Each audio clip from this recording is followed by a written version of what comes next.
Everyone is saying Ferrari is slower than Mercedes this season, and the data even proves it. But here's the twist.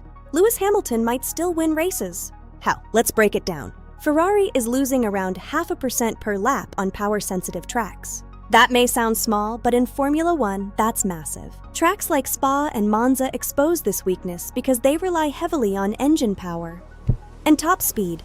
It's about raw horsepower and thermal efficiency. When you're flat out for 70% of the lap, any deficit is punished. In the Temple of Speed, there is nowhere to hide from the stopwatch. But not all tracks are the same. Some play to Ferrari's hidden strengths. Circuits like Monaco, Hungary, and Singapore reduce the importance of power and reward precision, mechanical grip, and pure driver skill. That's where Ferrari becomes competitive again. Their low-speed traction is elite. And this is where Lewis Hamilton changes everything for the Scuderia. He's one of the best drivers in history when it comes to extraction. He is a master of tire management, race control, and strategic awareness. He extracts maximum performance from the car when the tires are falling off. It's about those final few tenths that only a champion can find.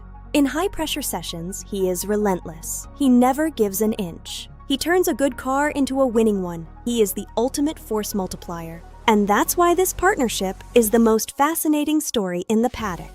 When you combine Ferrari's performance with Hamilton's track record, the results are surprising.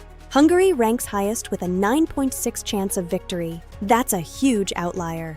Barcelona, Monaco, and Singapore are close behind in our predictive model. These are tracks where both the car and driver align perfectly. The data shows a clear pattern in slow-speed traction and stability.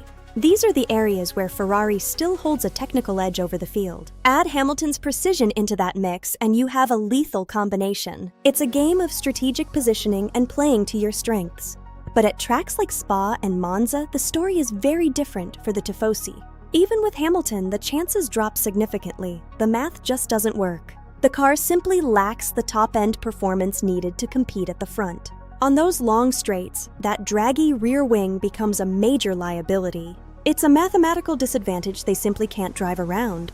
So the real story is this. It's not just about who has the fastest car. Ferrari may not have the fastest car this season, but with Lewis Hamilton, they don't always need to. At the right tracks, with the right conditions, they can still fight for the top step. It's about picking your battles and striking when the iron is hot, maximizing the points when the car is strong, and limiting the damage elsewhere. This season is a marathon, not a sprint. Every point counts in the long run. The technical deficit is there, but the human element is stronger than ever. Keep an eye on Monaco and Hungary. Those could be the races where it all clicks. I'm your host, and this was our deep dive into the Ferrari Hamilton era. Don't forget to like and subscribe for more technical F1 analysis. We'll see you at the next checkered flag. Until then, keep racing.